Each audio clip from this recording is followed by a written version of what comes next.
So, Lamar Jackson, he took to Instagram yesterday and posted a quote-unquote cryptic message. And it reads something like this. When you have something good, you don't play with it. You don't take chances losing it. You don't neglect it. When you have something good, you pour into it. You appreciate it. Because when you take care of something good, that good thing takes care of you too. ... And that is the very latest from Lamar Jackson, your Baltimore Ravens quarterback who hasn't played football in almost 2 months. How about it? Who wants in first? I'll let Q's back. Oh, he doesn't sound too happy to me, guys. Yeah. I mean, I'll leave it at that. Yeah. I mean, here's the interesting part. I guess if you're going to look at the landscape of quarterbacks who you've done more than but have gotten contracts at this point, right? Deshaun Watson, fully guaranteed. I don't know that anyone would debate Watson deserves that contract more than a guy like Lamar Jackson. Kyler Murray got a contract extension after year 3. Lamar is done with year 5. You could make the case, obviously, Lamar's done more in his time, clearly. So there's clearly frustration on his part. I think the hard thing about being a player when you're in a contract dispute is being able to have the perspective to see the other side. And, for Lamar, the hard thing is he's expecting a deal that's better than what Deshaun Watson got. I mean, I would assume every quarterback is expecting a deal better than what Deshaun Watson got if you have been better than Deshaun Watson. Right? Like, isn't that how it works? Yeah. That guy's getting paid more than me, a fully guaranteed deal, yet he hasn't done as much as me? 100%. So if that's the expectation, the difficulty then becomes he's not seeing it from the Baltimore Ravens side. He probably lacks the awareness to say, well, what's their concern then? What have I done to cause them not to want to pay it? Or is it just the fact that no one really does what the Browns did? And so it's probably twofold. Like Steve Bisciotti just has never done that, probably doesn't want to do a 5-year fully guaranteed deal. It starts there. It then goes to the fact that he's more of an athletic quarterback. The last 2 seasons he's ended with injury. So if he wants those sorts of guarantees, it's going to be hard to find as it is because there's going to be certain carve-outs so that the Baltimore Ravens aren't on the hook in the case or in the event that he gets injured. I mean, that's just the reality of this sort of negotiation, this sort of contract. And I know it's hard to see it as a player, especially when you put your blood, sweat, and tears and your well-being, both short-term, long-term, on the line for the team. But that's how they're looking at it. That's how they're thinking. And, again, I don't know who's a part of his team behind the scenes. I know he's, quote-unquote, negotiating his own deal, but there's always an attorney. There's always a manager. There's always, someone else helping to look through this stuff.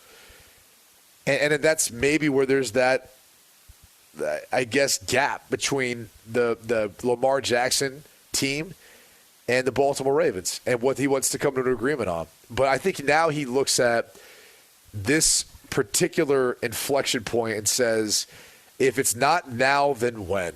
And I'm not going through this where I say year after year I have to play under a 1-year guaranteed franchise tag.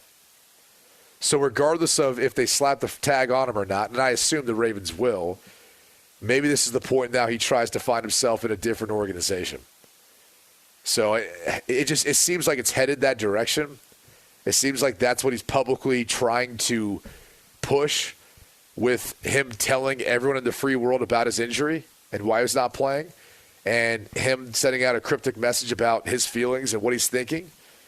He's clearly trying to provoke teams who are looking for quarterbacks to inquire with the Baltimore Ravens about what they want to do.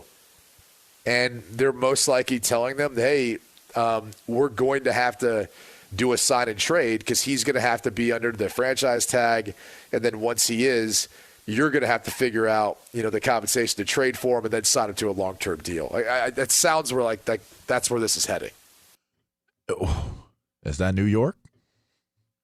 They sound like the most likely Cleveland Browns team today. That would be interesting. If Woody is willing to put up the dollars like he put out to the media to bring in a Lamar Jackson. I don't think it gets to that point. I find it hard to believe that he's anywhere other than Baltimore next season. I find that hard to believe too. But this new NFL, it's just nothing would surprise me. These young cats are different. Nothing would surprise me. I mean, and you got to take into consideration, you're talking about the other side, the players taking the other side. Whatever the truth is, that's again, and I mentioned this yesterday on the show, whatever the truth is between Lamar Jackson and the head coach and the owner and whoever personnel, people that are involved, those are the people that know the truth. The locker room knows half truths. Some know it from the head coach's side. Some know it from the friends up top side. Some know it from Lamar Jackson's side, depending on who you're aligned with, who you know, who you talk to. So I don't look at the locker room being that much of a problem in all of this, but I do, however, see a deteriorating of the relationship between Harbaugh and Lamar Jackson, and maybe more than just Harbaugh in the way that this has been handled. And the reason why I'm confident in saying that is the tone that Harbaugh took the rest of the way. The last three or so, interviews. Woo. Yeah, that's a deterioration. He was like testy. Yeah.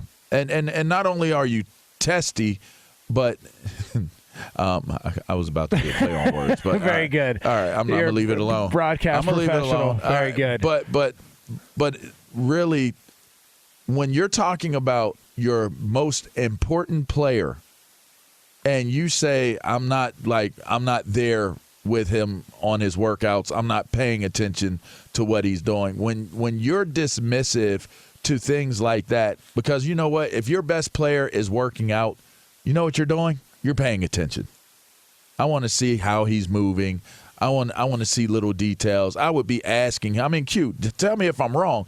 But if you had a football team, just in theory, if you were coaching a team and your best player, which was the quarterback, that was your all-everything quarterback, was rehabbing during the week, wouldn't you be asking them how did your knee feel? Like real time. Like how does it feel? What's going on? Up to the minute. Up to the moment.